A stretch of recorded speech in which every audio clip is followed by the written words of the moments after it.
Oh, hey there. Are you ready to hear 3 of the most strange, most bizarre Canadian heists of all time? Well, buckle up, because here we go. My name's Wes Barker. I am a professional magician. Yeah, something like that. As magicians, we are fascinated by sleight of hand, deception, and clever contraptions. And that interest definitely includes anything to do with cons and heists. And since I'm Canadian, I figured why not start right here at home with 3 of the most bizarre Canadian heists of all time. Let me just tell you right now, if you didn't think Canada was weird before, you're gonna after this. Number 1, the Toonie heist. For those of you non-Canadians, you might be wondering, what the hell is a Toonie? Let me tell you, a Toonie is our $2 coin.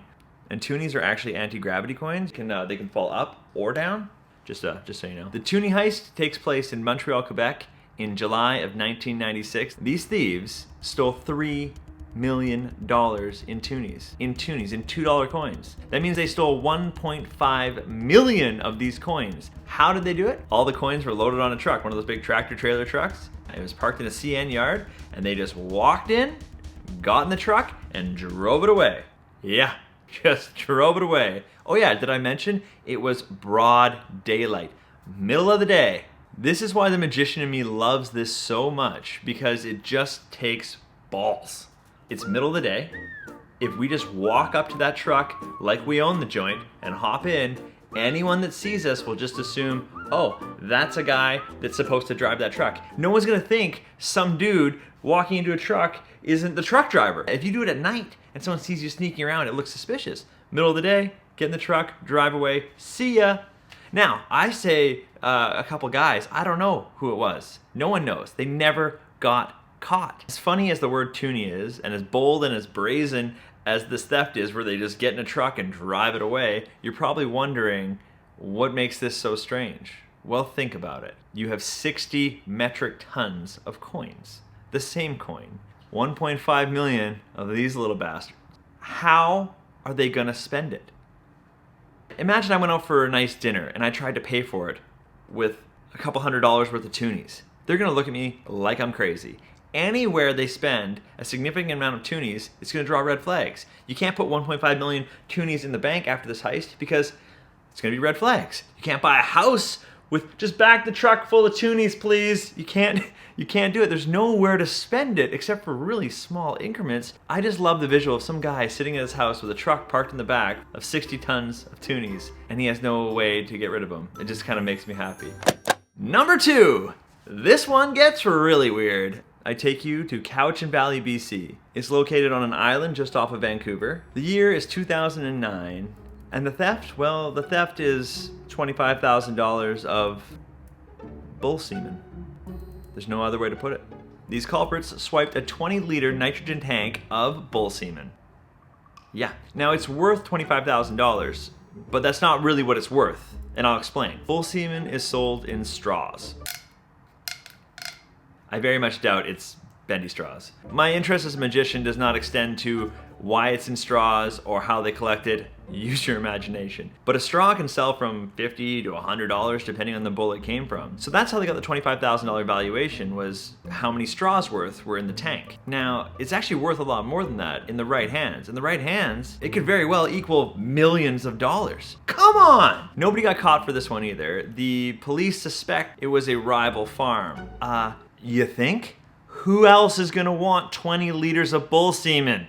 Don't answer that. And if it is a rival farm, they could take that $25,000 worth and turn that into millions. The cattle industry is huge. To me, this was absolutely insane and kind of gross. What I gotta tell the police is, yeah man, definitely someone in that industry. The rest of us have no interest in 20 liters of bull semen. Just a heads up. Number 3, the biggest, the baddest, the craziest. Well, not really any of those things, but the most Canadian of them all, the Great Canadian Maple Syrup Heist. Bum, ba, ba, rum, bum, ba. That reminds me, I'm almost out. This heist also took place in Quebec, just like our Toonie theft. I'll tell you why. For those of you who don't understand Canada as well as you might understand the States, let's see, Vancouver is kind of like California, LA, it's got those kinds of vibes. Toronto is kind of like New York kind of vibes. That makes Alberta like Texas. You're gonna get the cowboy hats and guns. That makes Quebec kind of like Florida, in the sense that you could basically type in Florida man, whatever you want into a search, and you're gonna find a headline. You can do that with Quebec man does, and you'll also find that headline. That's where the similarities are. This takes place in Quebec. It happened 2011 to 2012. It took place over a series of months. They stole $18.7 million worth of maple syrup. It's so valuable. Think about that number. That is insane. You might be wondering how much maple syrup is $18.7 million of maple syrup. Well, it goes for like $1,800, $2,000 a barrel. What does oil go for? Like $40, $50 a barrel? We're talking about something that's like 30 or 40 times more expensive than crude oil. And we know just by recent history that there is more than one conflict that's been started over crude oil. And now we're talking about something that's 40 times more valuable. These guys stole well over 9,000 barrels of maple syrup. How did they do it? Well, there was a few of them. They had someone on the inside where the warehouse where they store all the maple syrup. I know it sounds like I'm making this up, but that's how valuable maple syrup is to Canadians. We have like a Fort Knox full of maple syrup. They have an inside person there and a truck driver and a guy that resells the maple syrup as New Brunswick maple syrup on the other end. So they empty the maple syrup out of the barrels and refill the barrels with water and put the water back. So they still look right, they still feel right, you know, until someone opens them. There's so many barrels on reserve, no one ever opened them. That's not how they got caught. The barrels started to rust, and that's what happened, because I guess water rusts barrels faster than maple syrup does. I don't really know. Not a scientist. And it's not like you're just doing it a few barrels. You're doing it 9,561 barrels, okay? So this is over the series of months. I love the brazenness of it. Like, hey, we'll just steal the maple syrup, we'll put water back in and put the barrels back, it'll be fine. Eventually you're gonna get caught.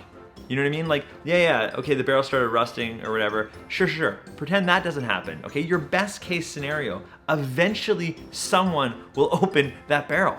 Think about it. Of course someone's gonna open that barrel at some point. Come on! It's not gonna sit there on the shelf forever. Let's go, guys. Hey, they were thinking, they just weren't thinking it all the way through.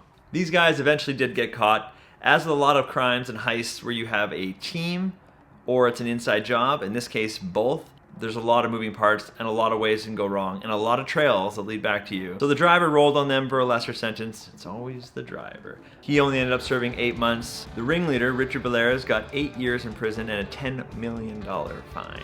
Along with Abbott Caron, who is their insider, whose spouse owned the warehouse, he got 6 years and a $1.7 million fine. Etienne St. Pierre was the New Brunswick maple syrup reseller. He got a $1 million fine, but no jail time. I think this dude kind of got the best end of the deal, in my opinion. One more person, Raymond Bellairs, Richard's dad, was charged for also having possession. I'm not sure where along the lines he fit in, and I'm not sure what kind of sentence he got, but I love to see a father and a son working together. That's nice family bonding, yeah? Well, there you have it. That is 3 of the most bizarre heists in Canadian history. I hope you enjoyed yourselves. I hope you learned something. I hope you thought it was as weird as me. One thing I like about these heists is that nobody got physically hurt. That's great. I will say that I don't condone any kind of criminal activity, but doesn't mean it's not entertaining.